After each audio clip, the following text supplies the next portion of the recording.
All right. Okay, we are live.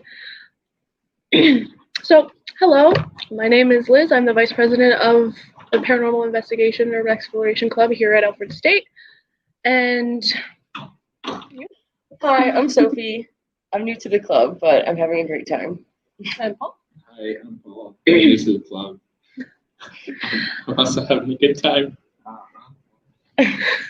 And we have with us a special guest, Kaycee Colburn, and we're going to be talking about psychics today. So, Kaycee, do you consider yourself a psychic? I do. I've had a lot of experiences that have kind of, things just become too much of a coincidence, From an early on age, the first gift that kind of surfaced was the ability to communicate with animals, which eventually led me to going into the animal field. I actually was a certified dog trainer for a long time, and I used the psychic intuition to really kind of pick up on what was actually going on with the dog. It's not like Dr. Dolittle or the pet psychic that you see on TV. It's not really, for me, it's not like that. It's just more of like, I guess be a good way to put it. That's fascinating. I would love to be able to communicate with animals like that. That'd be really cool. So do you do any psychic readings for people, or are you just kind of, you do your own thing?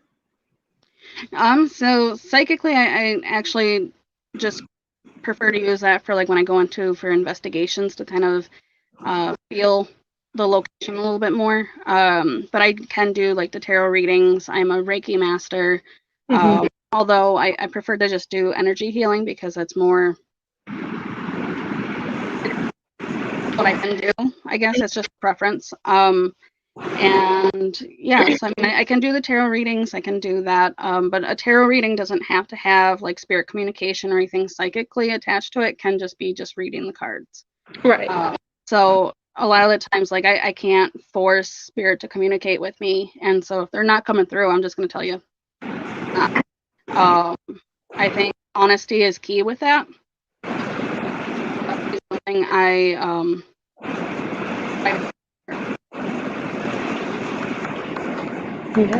Anyone have any questions? I guess for the animal, like, does the animal need to be like with you in person, or could you like just have like a picture of the animal and be able to read them? I mean, I'm based on like just my knowledge of like behavior, I can kind of help that way. It's not really psychic that way. But it's always best to be able to see the patient, It's always best to see them in person.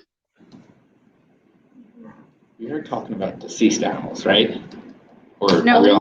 I have communicated with spirits of animals that have passed on, but I've also communicated with animals that are still here. Is that your only question?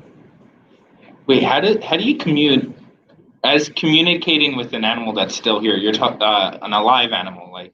Yes. How does that work? It's kind of like a telepathic type of deal. So I pick up on what they're putting out there. A good example that I have is I worked with a German Shepherd. His name was Dante, and he was just rescued, and he was sucking on his flank, like really making it super raw. Okay, that's like a very bizarre behavior. Okay, like he was literally just kind of looked like he was nursing on his side. And to me, the first indication was there was pain, obviously, in that spot.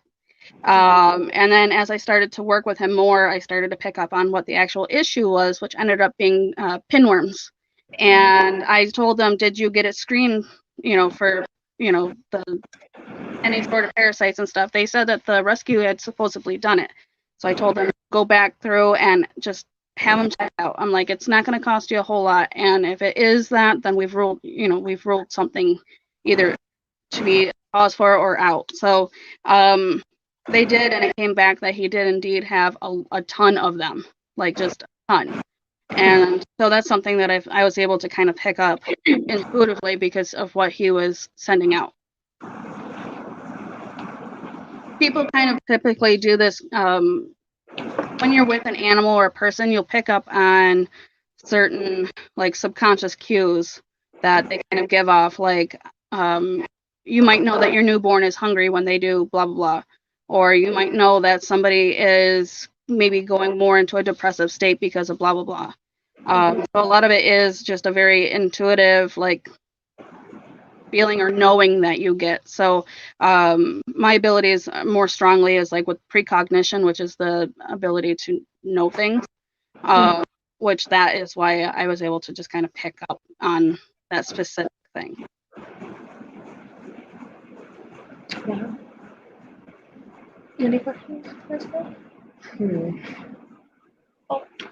Trying to You always have question. A really stupid question. You can ask it. No, there's no way that's.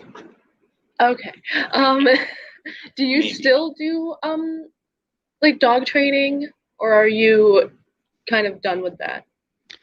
So because of legislation, I've had a lot of heartbreaks. I've seen a lot of negative things within the animal field, and so it kind of, to put it the best way I can, it kind of broke me. I have my own animals, so I do still work with my animals, which I have like a mini zoo. I know I was able to talk to Sophie a little bit about it during the event that I went to.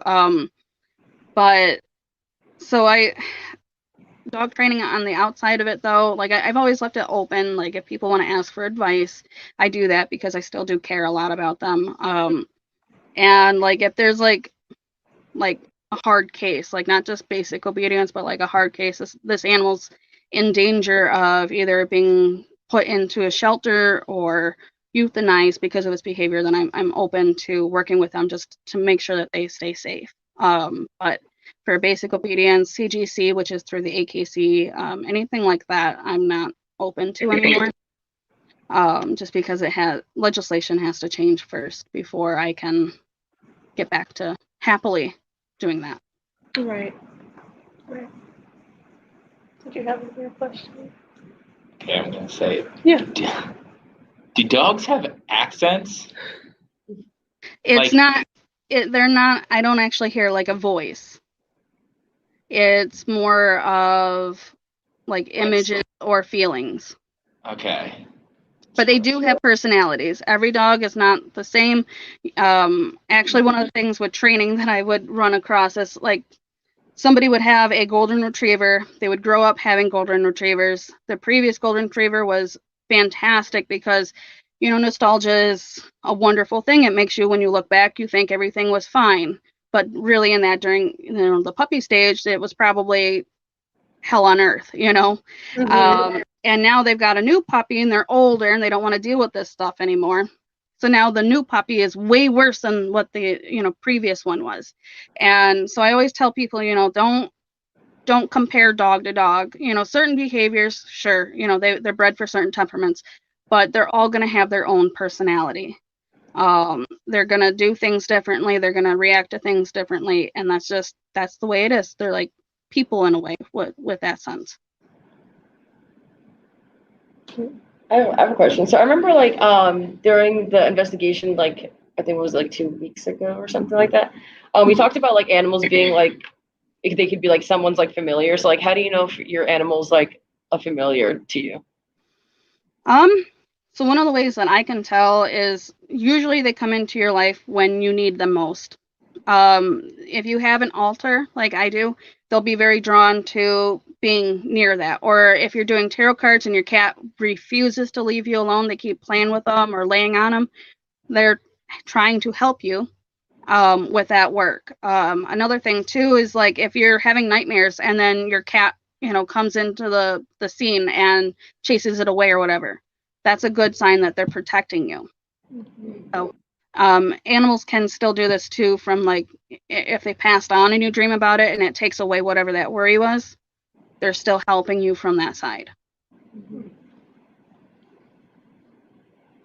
Where do they go after they die? Do they just roam the earth forever, or is there a dog heaven?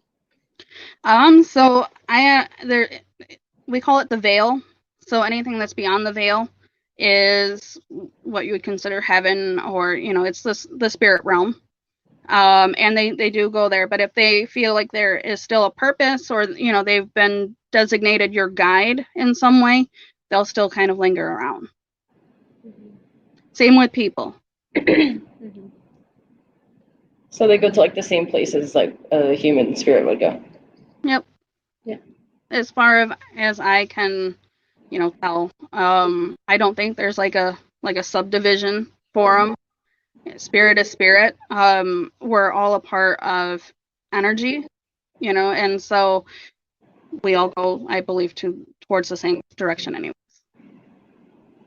Do you think, I don't know if you believe in reincarnation, but like if you do you think like do you think animals can come back as like people, or do they just come back as like the same type of like animal?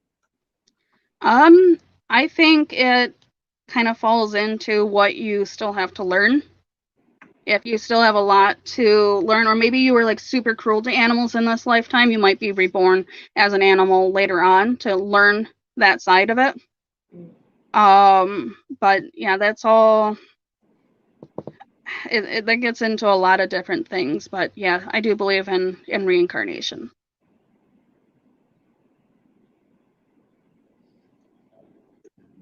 Do you have a question? I mean, you can if you have a question.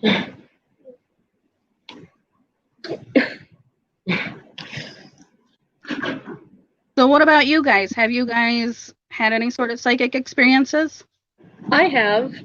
I would consider myself not like a full-blown psychic, but I definitely have a lot of sensitivity to the spirit realm.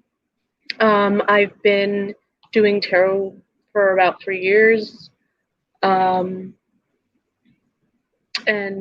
I've always been like super sensitive to that kind of stuff.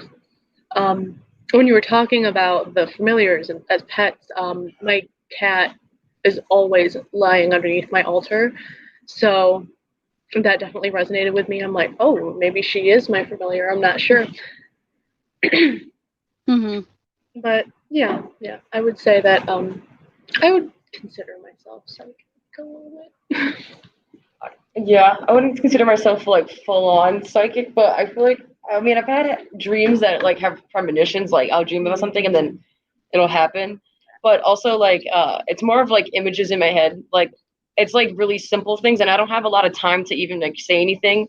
Like it'll be like simple things where it's like, okay, I see Boots like trip in my head, and then it'll happen like 2 seconds later. But when I was a kid, I could only see like words in my head, like kind of like when you're like daydreaming or something. So like instead of like actually seeing like Boots trip, it'll be like just like Boots trips, like the words. And then, but now that I'm older, like I'd see like the actual image. And then I would say, like I can read people's like emotions very well. Like I don't know, like if I like am near someone, I can like feel what they're feeling. So if someone's like, I can tell if someone's like sad. So if I feel like literally their sadness will honestly just go on to me, and then I will feel sad, and then I can tell that it's that person. Or if someone's super happy, it'll like go to me, kind of thing.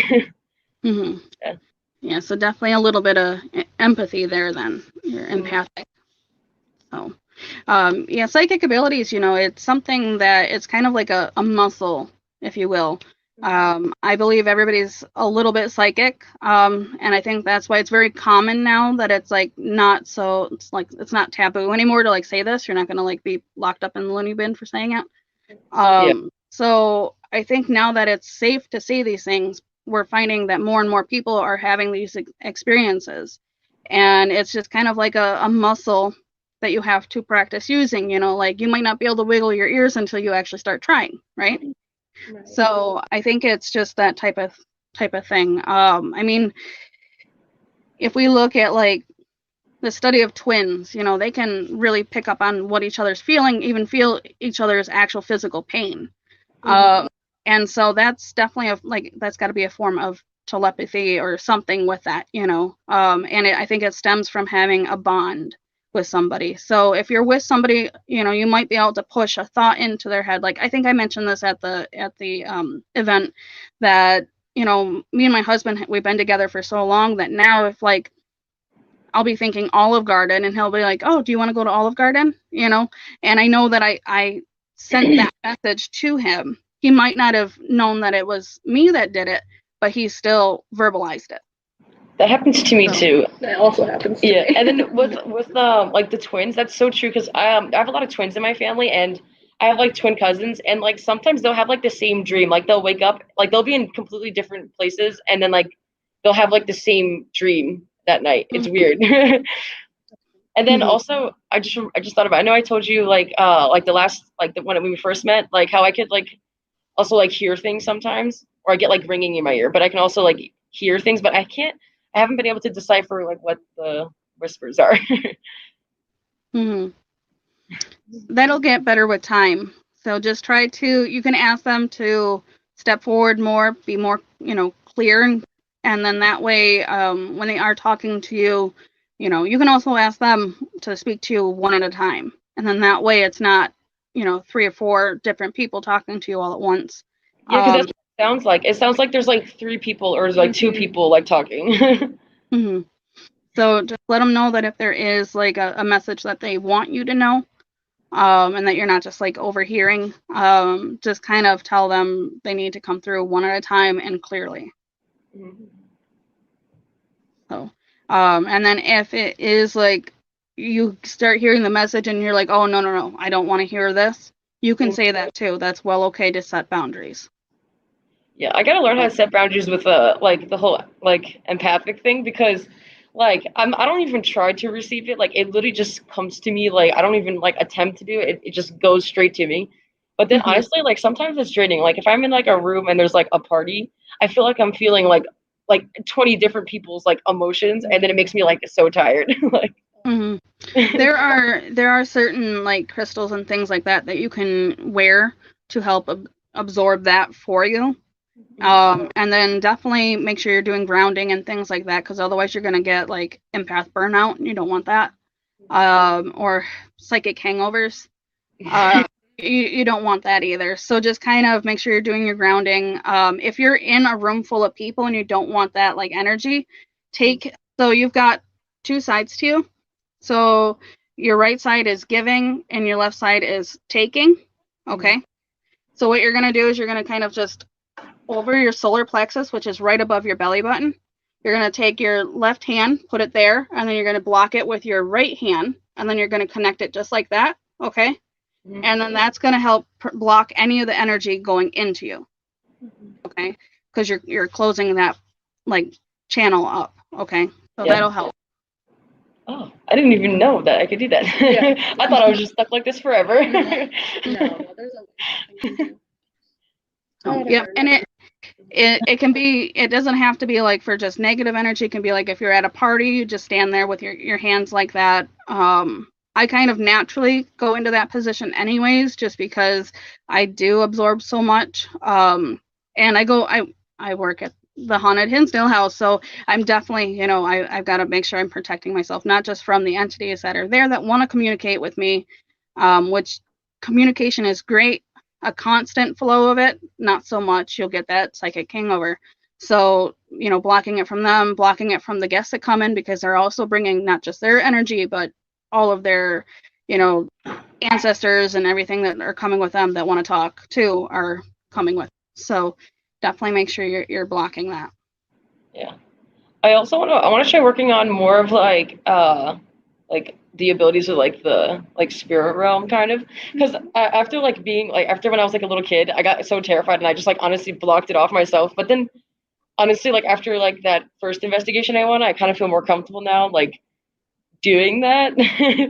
But I'm also nervous that if I open it up, it's gonna like hit me at once because of how it is like with the empathy thing. When I first started in this club, like I had a few sightings here and there of spirits, and I've had like a few feelings here and there. But then when I got into this club, it really unlocked a lot of my intuition, and I'm able to kind of just turn it on and turn it off whenever I see a lot of like shadows. Like I see shadows. Like I'll see something like run across the room or something like that.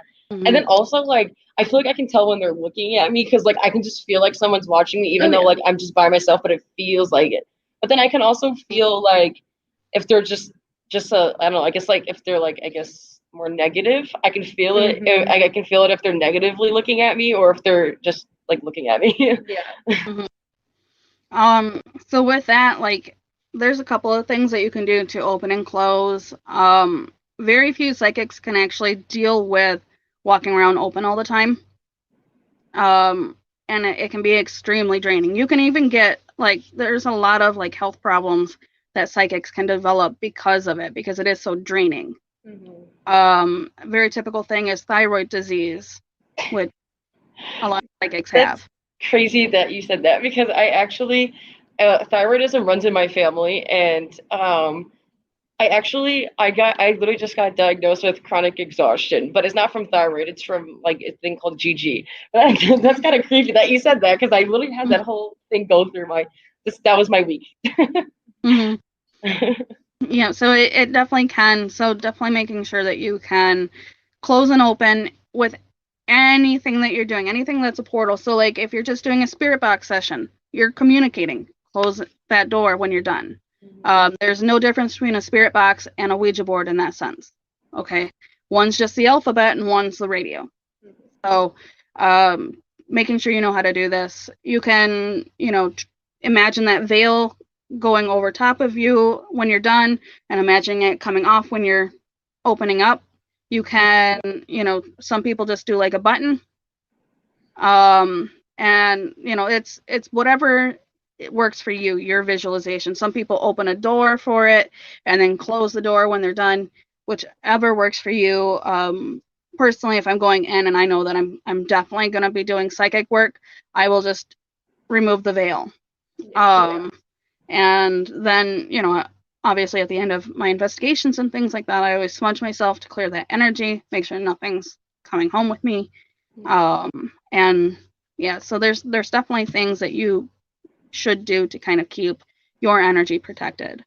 Yeah, the thyroid thing is so crazy because my twin cousins that I mentioned that have like the same dreams, I feel like they're very like intuitive people, and they both have like thyroid disease. One has hypo, one has hyper.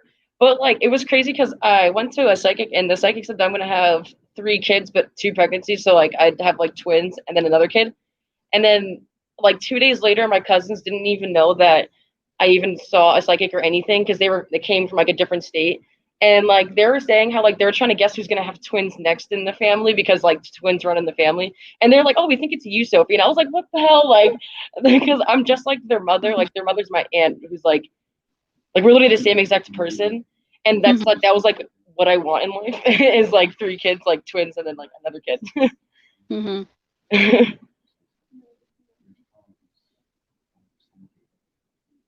I can't hear. We're just seeing comments coming from somebody. It's interesting. Okay. Yeah.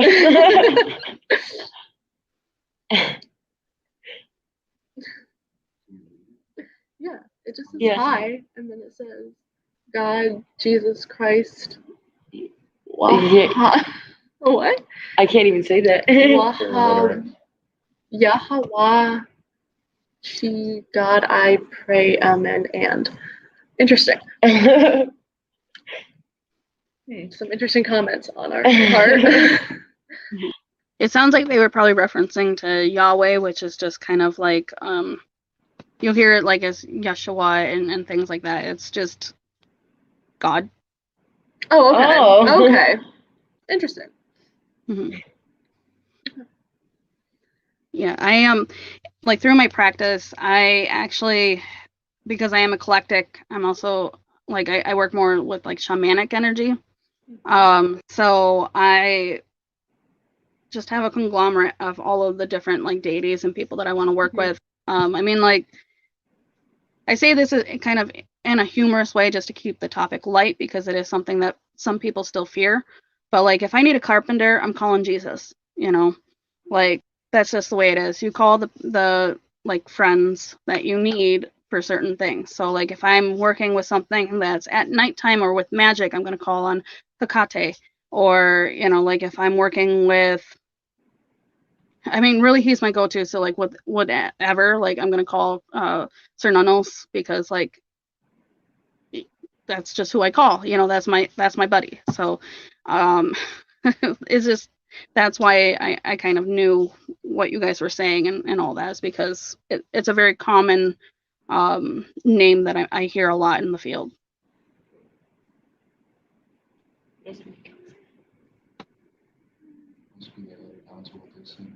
Yeah. I'm just reading, sorry. They're adding more comments. Interesting. You can read it. Horrible eyes. Well, get closer. That's why I had to go up to it. Oh my goodness. Ladies and gentlemen, Paul.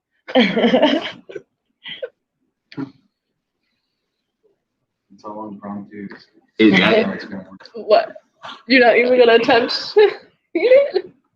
I think I know what it is. Basically, it's like, I think it's some kind of like, something a psychic would understand what it says. Something I won't know what the heck it says. It says, And enslaves against all of the Satan worshippers and all of the demons by the mightiest name of Washi, God, I pray, amen. And I send angels to wage like a prayer. attacks. Yeah, it looks like they're just praying. A lot of people Yeah. don't like this type of thing, and they try to not claim any of the energy for themselves. Okay. So, I think that is what is being That's done. what it looks like to me as well. So, Oh, there's another one. another one. Hi. Whoa. Okay, I'm not even gonna attempt to read that one because it's there's a lot of words that I don't want to mispronounce and butcher because I don't want to be. Mhm. Yeah, I know. No, that's not what it would be. Regardless of the comments. I'm Yeah. used to them. I'm used to them. Okay. Oh, Ooh. the person's upset. Yeah, the person, I did not notice that until just now. Okay. I guess we could have assumed that this was gonna happen at Oh some yeah, well, point. that's fine. I'm used to it too at this point. Yeah.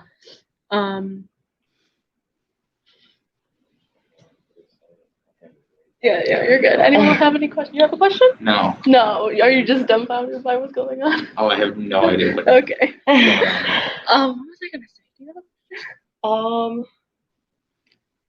See, now they got me flustered. I'm scared. I'm trying to think. I did have questions. Let me just think of them. Oh, I guess I don't know. I guess not really a question, but I guess it's a comment. But I feel like with my bunny, I have a bunny, but I feel like I can feel her energy too. But it's weird though, because like it's only her. I can't feel any other animals' energies except for my bunny. I can't feel any other ones. I don't know why. I don't know if it's because they just don't want me to feel it, or I can also feel if someone doesn't want me to. We read have them. someone in the comments Don't ask. worry about specific. Oh, I know. We have a person in the comments asking if they could ask a question. Yeah. Go ahead. Ask away.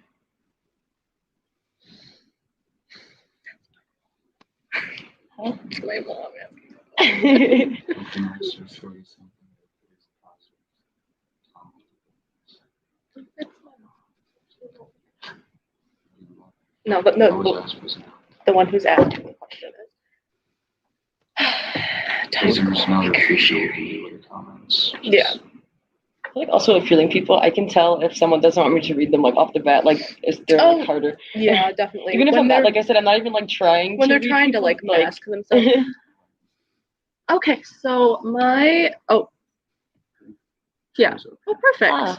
Okay, so this is what the question is. How can I gain my privacy in my bedroom? I'm assuming they're talking spiritually. I can extend on this. This is my mother who's asking this question. Every time I go to her house, I go upstairs into her bedroom, and there's a different spirit in there every single time, whether it's a family member or not. It's usually a family member, but she does want her privacy. So we were trying to figure out how to make it so, because they just really go to her bedroom for some reason. So she wants to know how to have them not really go to her bedroom and go somewhere else. Okay, so the first thing that comes to mind is her mirror actually facing her bed at all. Because I know that can be taboo. So if it is, then just change the direction of it. You might want to smudge that mirror as well because they can be portals. Because that's just kind of what they are. And set boundaries. Tell them you can't be in here. You know, you've got to go. You got to stay in the other part of the house. If they don't, I have a rule of 3. So if they don't listen to me after I've asked 3 times, I smudge my whole house and everybody goes. And to do that, make sure you know, the last room that you're going to be in, crack that window open just a little bit, especially if you have cats, so you don't want to get out, and then go to the furthest part of your house. If you have a basement, start there. If you don't, you just have, you know, go to your front door then and start there, and then just work your way through the house, smudging, asking it, being assertive, not aggressive, assertive, and saying, please, you know, you got to go. And make sure you smudge every corner, every cupboard, every door, every window, doggy door, everything that is a door, and mirrors. And just kind of go through and make sure you get all that done. And then when you get to your last room where that window is cracked open, you give your final like goodbye, see you later type thing, you know, and then close that when you feel confident and smudge it shut. But that, you know, that is something you have to actually really do in that way, because otherwise I've kind of walked into houses where things just feel really off, and it's like the spirits are actually like vibrating up against the walls, which is kind of like freaky to kind of like sense and see. So if it's done improperly, that can happen. And then once that wears off, you know, which stage eventually will wear off, you're stuck in a house full of very upset spirit. So that's not something that you want either. So make sure you do it very, you know, to the books for it. Right.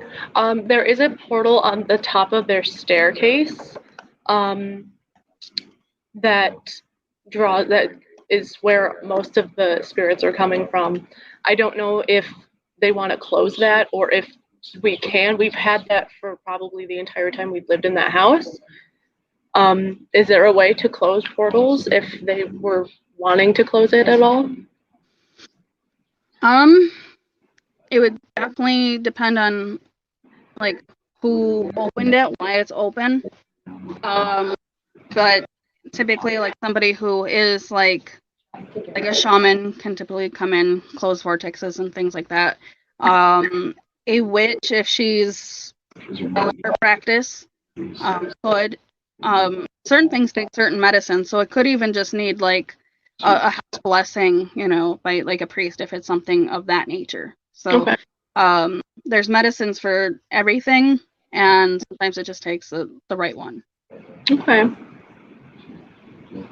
I think that answers the perfect. I hope that answers your question. Are you leaving? Yeah. That's okay. It was great talking with you. I have to leave early. Right. Bye. Thank you. Okay.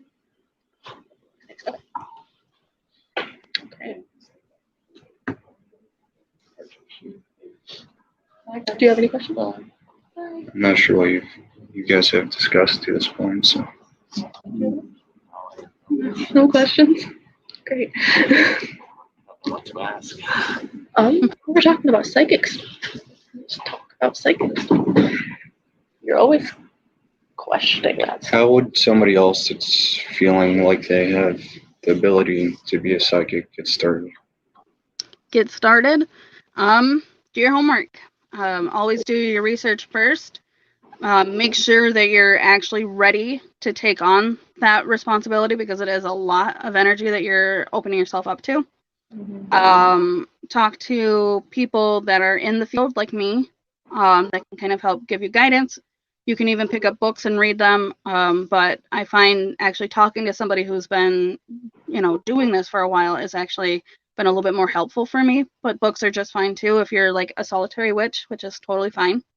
And then that way, you know, you're getting the help that you need, the guidance that you need for it. personally, I really like going to the like commercially haunted locations instead of just running around doing investigations and opening myself up to God knows what. I like to go into where I know at least a little bit of the history, and then it makes it a little bit safer because I already know, oh, I'm gonna run into John, or I'm gonna run into, I don't insert name, like it gives you the idea of what you could possibly go into, which makes it safer instead of like just I don't know, going into my house, which I have entities here.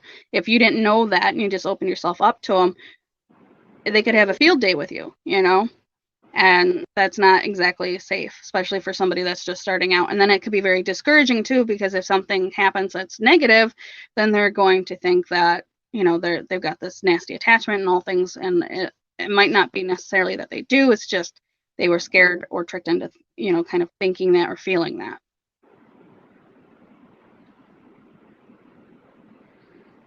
What was a place that tested your psychic ability other than Hinsdale?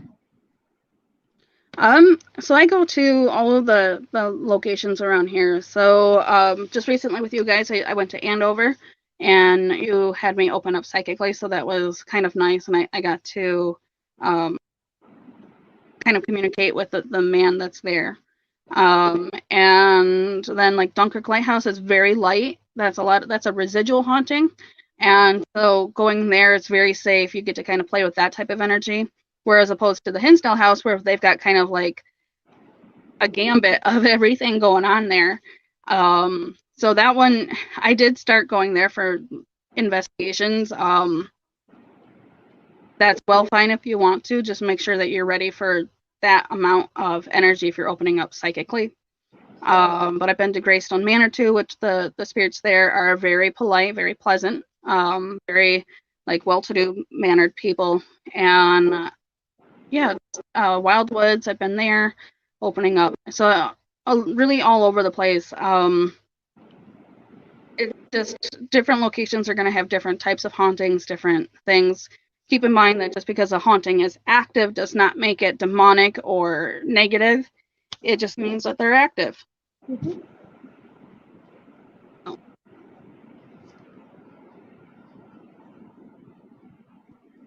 Yeah, definitely. When you were talking about make sure you're prepared to go into Hinsdale, we just had another investigation there 2 days ago. And going last time, I wasn't prepared at all, and I left exhausted, and I was like, I slept for 14 hours that next day because I was so like spiritually drained. But this past time, I knew what I was getting into. I knew kind of when to close off, when to open up, kind of thing. And it was a lot easier this past time. So, yeah. Also, last time we didn't have any spirit box or any way of spirits communicating. Yeah, so I was just talking to everyone. This time we had a spirit box, and Dan Cleus brought his a big, like, expensive version of the spirit box that was cool. Kind of different. That was so cool. The Geo box? Yeah. Yeah, that was a really cool thing. I liked experiencing that. Mm-hmm. He's got all the best toys. He really does. He does. Yep, I really enjoy the Hinsdale house. I know I probably sound like a broken record talking about it, but that place is very misunderstood. A lot of people, they hear exorcism, so they think, oh, I need to come in here, guns blazing, be super aggressive, and I'm going to show the ghost what's what, right? And then as soon as it talks to you, they dip, right? They immediately run. Yeah. So, I took a different approach. I don't see the need for provoking in any manner, just because if I don't want them to talk to me and be upset with me, like while they're talking to me. I don't need them to swear at me or say anything vulgar. That's not the communicating that I want. That's not helpful. That doesn't help aid in any sort of evidence for the place. Mm-hmm. So I would prefer them to talk to me about things that they want to, things that, like, if me and you sat down and had a conversation, about your house what you would say to me. Right. That's what my goal is. I'm looking for intelligent responses that has to do with the spirit and the location. And so I try to bring in the positivity. I do help with like holding the space, making sure that because we do have a lot of people that come in and they do try to like do seances and stuff, which they're not supposed to, not without Dan's permission. And so I do kind of try to help like clean that up. I don't smudge the house or anything like that because that's also a no-no.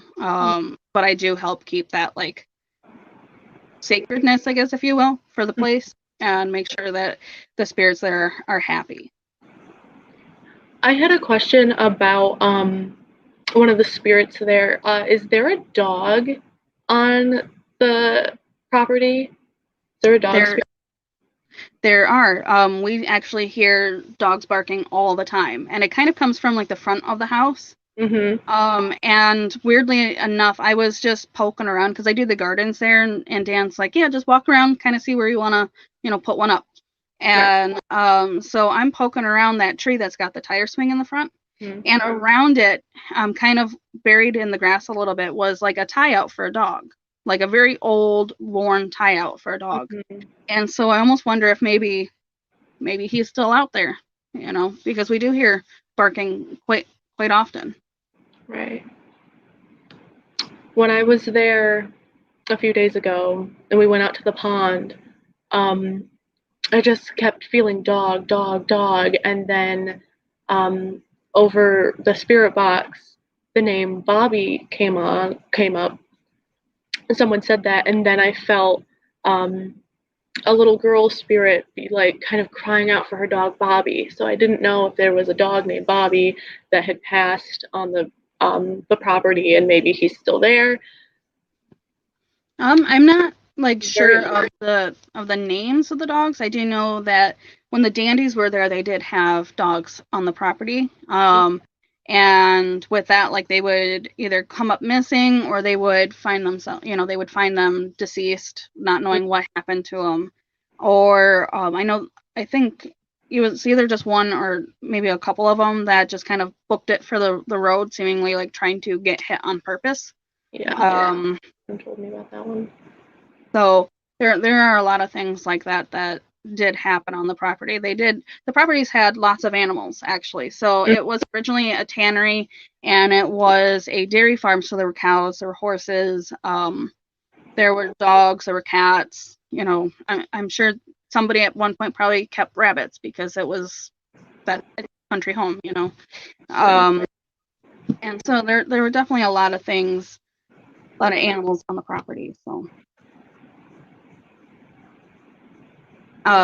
very commonly too that we will see is the spirit of a cat in the house. We do have to be careful though because I don't actually like recommend just running over and trying to see the cat because we do have a pukwudgie that's on the property that's been documented, and one of the things that pukwudgie like to turn into is porcupines and cats.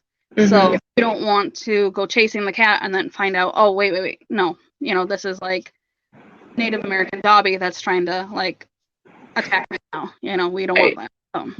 Right. What's a pukwudgie? A pukwudgie, they are an elemental being. They are protectors of Native American spirits and Native American like graves. And because of the Native American spirits and energy that we do have on the property, and like Dan's even like found Native American artifacts up there, we believe that that's why he's there. They'll come from more like the Delaware area. We do have like there's a lot of similarities in Native, folklore and culture. So to me, they would be like what my mom refers to as like the Gahais, which are like the little people. Or like you'll hear the word Skrailanger, which is kind of the same thing. Skrailanger is actually a Viking name though that they gave to the natives when they were here. So so it depends on what lore you look at, but pukwudgie definitely fits the description of what we have captured and seen there. So.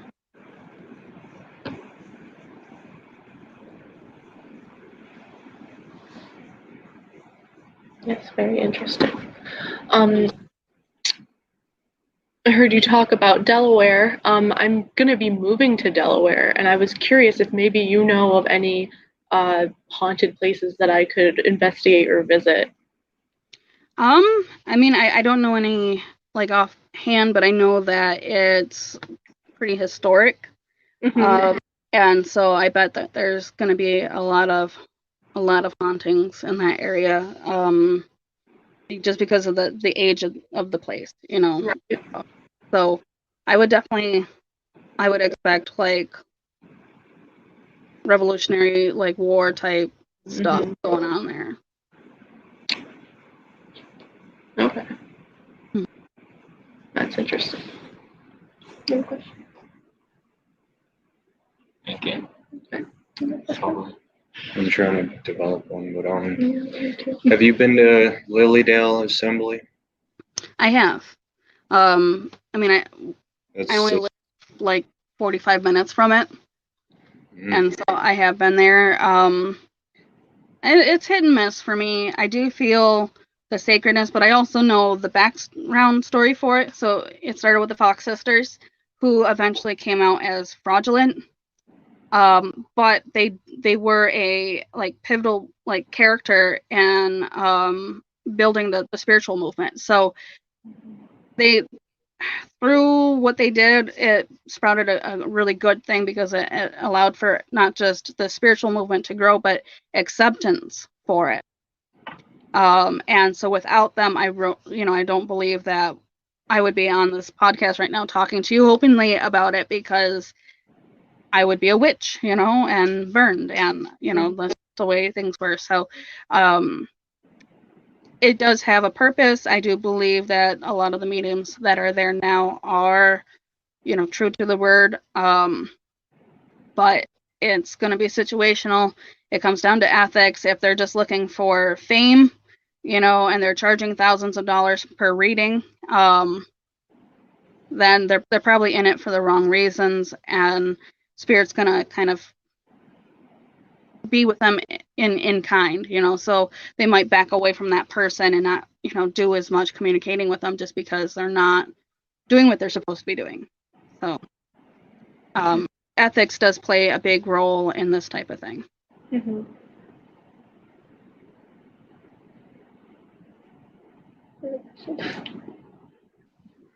Yeah. Do you have a question?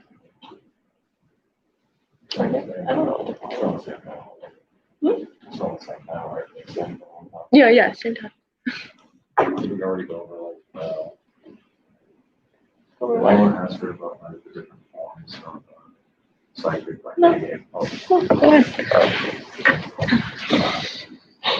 Hey Kaycee. Hello. I had a question for you. So I know with psychics, like there's many different forms and that being a psychic can take, and I know like empath kind of plays into a little bit of that. Well, like what about the basic differences of psychics, like how some can see a full body apparition spirit, like walk across the room clear as day, like any one of us, and then others can be able to like sense the energies and the feels and the emotions of the spirits in the room. So there's several different types of clairs, which so there's like claircognizance, which is what I do, or clairaudio, which is clear hearing. All of these different. There's 7 major clairs, and some people are just more apt to one more than the other.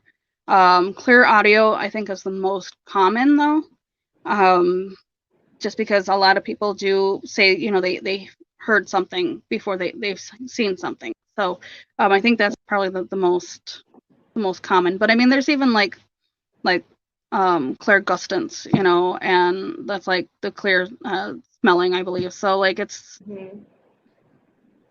really different things. You might be in a room and you might be like, I smell lavender. Well, that's what that is. There's no cause for it, like somebody's not wearing lavender perfume or something, then that's likely what it is. Very common, like people put associations to certain things. So like with that, if you're smelling rose perfume, a lot of the times we think, oh, that's a older woman's scent, that's grandma talking to me. So people will kind of put these labels on things. I don't know if there's really any pattern or truth to it. I just know that that is something that people commonly will say. Now, I have another question to follow up on that. So have you ever met or worked with people that had more than just one of the 7 types of psychic abilities? I do. I would say,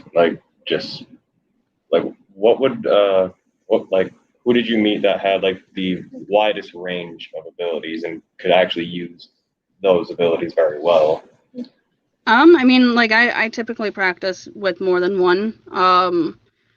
But I did get to meet Chip Coffey. He's a very famous psychic medium, and I believe he uses way more than just one. So he's very, very talented. Yeah, I've worked with quite a few people though too, like on the lower scale, like not like huge celebrity like Chip Coffey. My friend Alani Milligan, she's a very super talented psychic medium, and she's a high priestess too for her coven. So yeah, that talent, that power is there. Tim Shaw, who is he gets into kind of like everything really. He's a really cool guy. He's very, very talented as well. And so very commonly when you start working with these things, one starts to open up the other. And it's just how much you're like really open to these type of things. So very commonly in my field, I work with people that if they see, they probably hear. If they hear, then they probably either, feel or, that type of thing. So psychometry is another very common thing where that's like you kind of feel the energy and you pick up information that way. It's very similar to like hand dowsing, where you stick out your hands and you can kind of feel the energy of like a crystal or something. Or you probably know if you've ever walked into a crystal shop, you're like, this one's calling my name. Mm-hmm. That you just kind of felt that out. So yeah. Yeah. Sorry. Go ahead. My next question was, is it not normal to have more than one? But I think you kind of answered that already, that like as you tap into those, like you're gonna get more, because I would say that I see, hear, feel, sometimes I smell. It's not all the time, but I definitely have a lot of those kind of things that I thought that was just kind of normal. Yeah, and it's going to be something that's different for everybody. There's not like a cookie cutter like psychic. Okay. Right. There just isn't. It's just right down to how we just perceive our day to day, like naturally is different from everybody. I might be looking at, this hexstone, and I see it as kind of like a beige color, but you might see it as gray, and so everything right down to just natural abilities is perceived differently. Right. And so being psychic and, having these abilities is going to be the exact same way.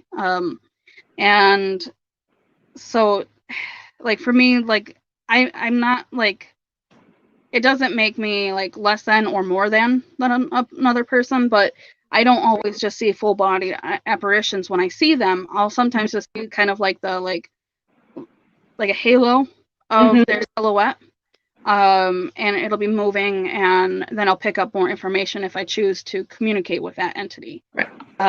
But it's not always just like ghost whisperer, Right. So I think a lot of it gets over romanticized, and then people get frustrated when it's not like what they hear people on TV are experiencing. Right.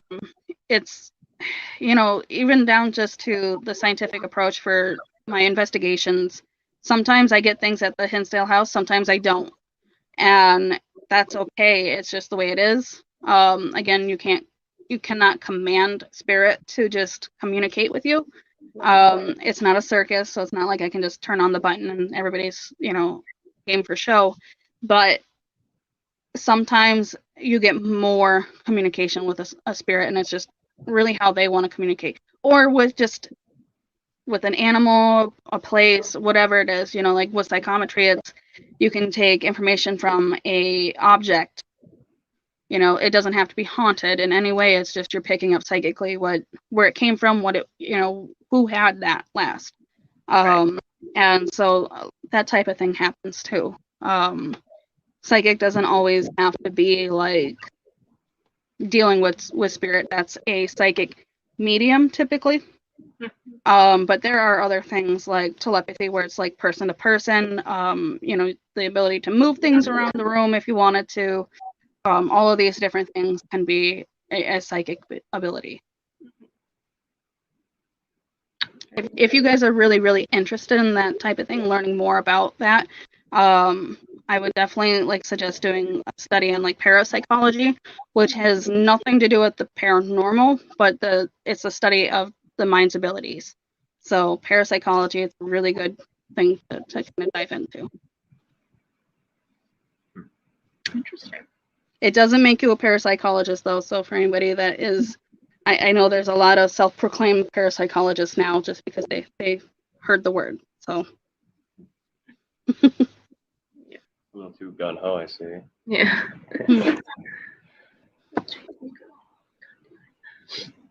Yeah, that's pretty interesting. Did you have any other questions? I think we actually hit the nail right in the coffin. Nice one. Well, I actually think that we need to wrap it up so we can go to our next segment. But thank you so much, Kaycee, for coming and talking to us about psychic stuff. It's been so much fun. Yes, thank you guys for having me. Learned a lot of cool stuff. Yeah, no problem. It's always a pleasure. Yeah. Have a good night. You too. Bye. Bye.